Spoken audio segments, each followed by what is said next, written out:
Sekalipun kau tinggalkanku, Yesus sahabatku.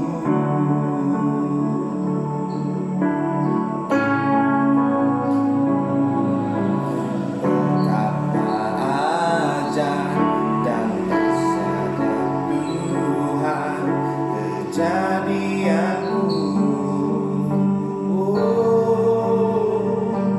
Kau menenun diriku serupa gambaranmu.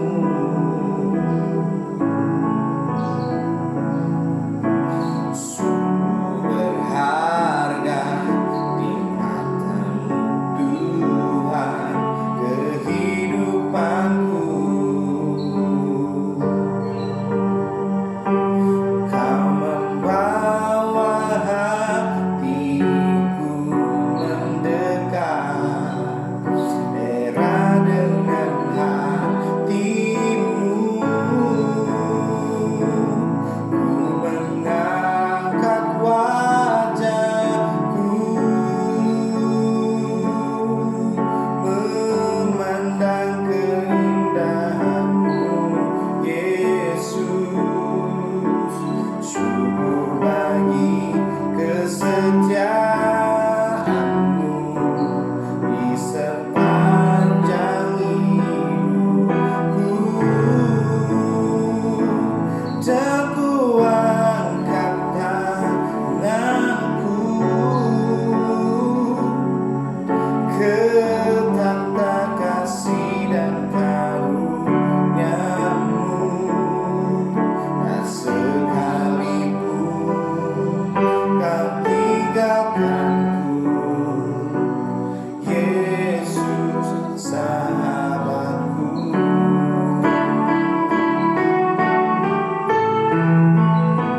Ku mengangkat wajahku,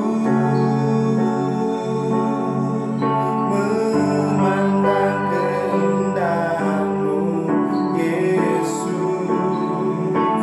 Syukur bagi kesetiaanmu di sepanjang hidupku. Dan ku angkat tanganku ke tata kasih dan karuniamu. Dan sekalipun kau tinggalkanku, Yesus sahabatku.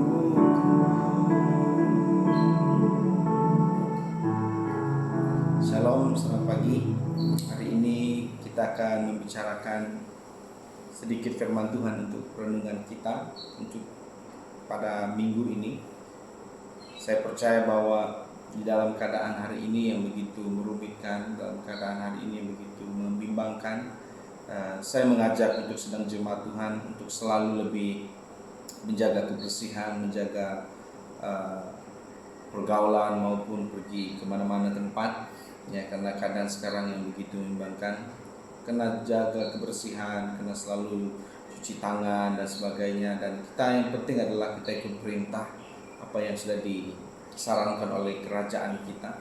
Jadi saya mengharapkan kepada jemaat Tuhan berada dalam keadaan baik, walaupun kita tidak dapat bersemuka dengan muka, kita tidak dapat berjumpa dengan secara pribadi. Tapi hari ini dengan firman Tuhan, saya yakin dan percaya kita dikuatkan. Amin.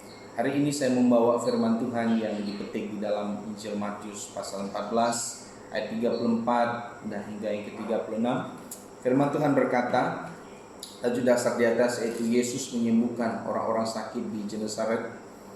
Firman Tuhan berkata, setibanya di seberang, mereka mendarat di Genesaret. Ketika Yesus dikenal oleh orang-orang di tempat itu, mereka memberitahukannya ke seluruh daerah itu. Maka semua orang yang sakit dibawa kepadanya. Mereka memohon supaya diperkenankan menjamah jubahnya, dan semua orang yang menjamahnya menjadi sembuh.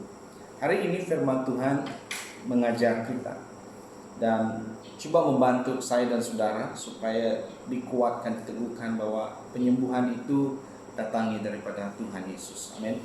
Kita tahu bahwa segala sesuatu yang kita risaukan pada hari ini memang begitu mengambil titik berat yang begitu sangat serius. Kalau saya lihat bahwa hari ini, hari demi hari, orang begitu ramai yang sakit, begitu ramai orang yang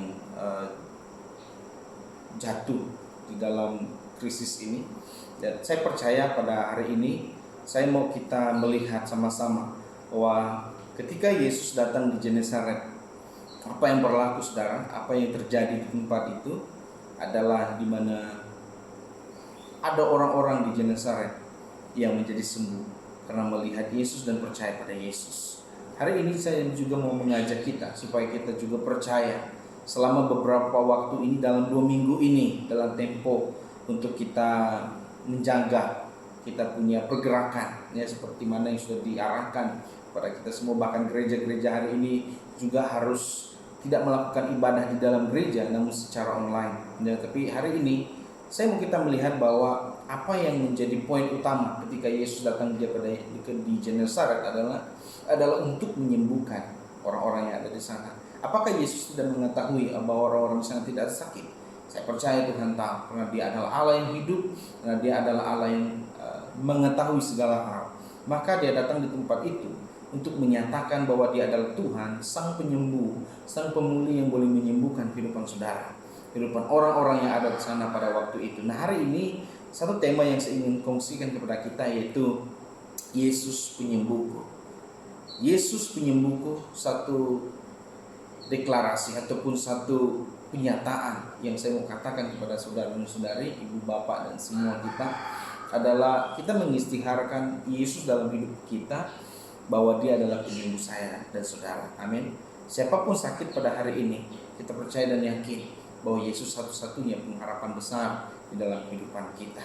Nah, apa yang kita mau belajar daripada firman Tuhan ini? Nah, apa yang kita perlu lakukan ya melalui keadaan hari ini, melalui situasi hari ini, COVID-19 yang begitu melanda dunia, sudah menjadi pandemik dunia. Apa yang kita perlu lakukan adalah jangan rasa diri kita ini kuat, saudara. Jangan kita merasa diri kita ini kuat, karena mungkin kita sudah rasa bahwa saya boleh, saya keluar sana, saya ada imunisasi yang bagus, imunisasi yang kuat untuk saya, maka saya boleh berani. Tidak, jangan mengaku diri kita ini adalah yang kuat, yang terbaik. Karena setiap kita punya ada kelemahan, dan penyakit ini tidak mengenal siapapun usia, siapapun dia, siapapun saudara, siapapun kita ya. Jadi apa yang kita perlu lakukan adalah jangan merasa diri kita kuat, jangan rasa diri kita ini sudah terlalu sehat, maka kita boleh keluar kemana-mana untuk berjalan-jalan atau dan sebagainya ya. Maka jaga diri kita dalam situasi hari ini. Dan apa yang kita perlu lakukan adalah jangan saling mempersalahkan salah satu dengan yang lain. Jangan mempersalahkan orang itu dan orang ini karena mereka dari golongan ini, golongan itu, dan mereka datang dan membawa virus itu ke tempat kita. Tidak ya, kita jangan mempersalahkan. Dan virus ini terjadi bukan disebabkan oleh Allah, bukan disebabkan oleh Tuhan, tapi oleh keinginan manusia. Dan ini yang membuatkan hal ini menjadi besar, menjadi rumit ya, dan membimbangkan seluruh kehidupan kita, bahkan keluarga kita. Saya percaya. Jadi apa yang kita perlu lakukan, saudara, adalah harus bersatu di dalam doa, harus bersatu di dalam doa. Ya. Nah, ketika Yesus datang di Genesaret, apa yang saya dapat lihat, apa yang kita dapat baca dalam pembacaan ini, di dalam ayat yang ketiga, 35, firman Tuhan berkata, ketika Yesus dikenal oleh orang-orang di tempat itu, mereka memberitahukannya ke seluruh daerah itu. Satu perkara yang dibuat oleh orang umat di Genesaret, orang-orang percaya di Genesaret, adalah mereka memberitahukan kedatangan Yesus. Mereka memberitahukan bahwa Yesus sudah datang di tempat mereka. Sang mujizat, Sang Penyembuh, Sang Pemulih datang di tempat mereka. Mereka gembira, mungkin karena waktu itu saya tidak tahu situasi dan keadaan yang mereka alami. Mungkin ada terjadinya lumpuh, mungkin ada mereka yang buta, mungkin ada yang sakit, demam dan sebagainya, ada yang penyakit kusta, saya tidak tahu saudara. Mungkin ada situasi-situasi yang berlaku pada waktu itu yang kita tidak dapat lihat apa yang dinyatakan oleh firman Tuhan. Tapi ketika mereka mendengar bahwa Yesus datang ke tempat itu, apa yang berlaku saudara adalah orang-orang di Genesaret terus memberitakan Yesus sang penyembuh. Hal yang pertama saya mau berkongsi kepada saudara adalah masa ini adalah masa untuk kita menyatakan Tuhan di dalam hidupmu dan di dalam keluargamu. Kita tidak boleh keluar kemana-mana saudara. Kita tidak boleh keluar kemana-mana. Kita tidak boleh berjalan kemana-mana. Tapi yang Tuhan mau adalah di dalam keluarga kita harus mencari Tuhan. Amin. Harus cari Allah, harus cari Tuhan dalam kehidupan saudara. Jangan lagi berpaling bahwa saya kuat dan saya sehat dan sebagainya. Carilah Tuhan, karena Tuhan adalah sumber segala sesuatu. Karena kita tahu kita dalam kelemahan, kita tidak tahu apa yang akan terjadi dalam hidup kita. Ya. Jadi maka hari ini hal yang pertama yang saya mau kongsikan kepada saudara adalah masa ini adalah masa untuk menyatakan Tuhan dalam hidupmu dan keluargamu. Ya. Bawa keluargamu mendekat dan berdoa.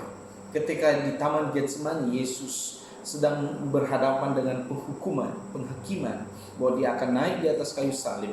Beberapa minggu lagi kita akan menyambut Paskah, di mana kita akan memperingati akan kematian Tuhan Yesus kita di atas kayu salib. Apa yang dilakukan oleh Yesus pada waktu itu adalah dia berdoa, dia mengajak murid-muridnya. Karena ketika pencobaan itu datang kepada dia berkata, Tuhan, biarlah kehendak-Mu yang jadi, cawan ini biarlah lalu daripada dia.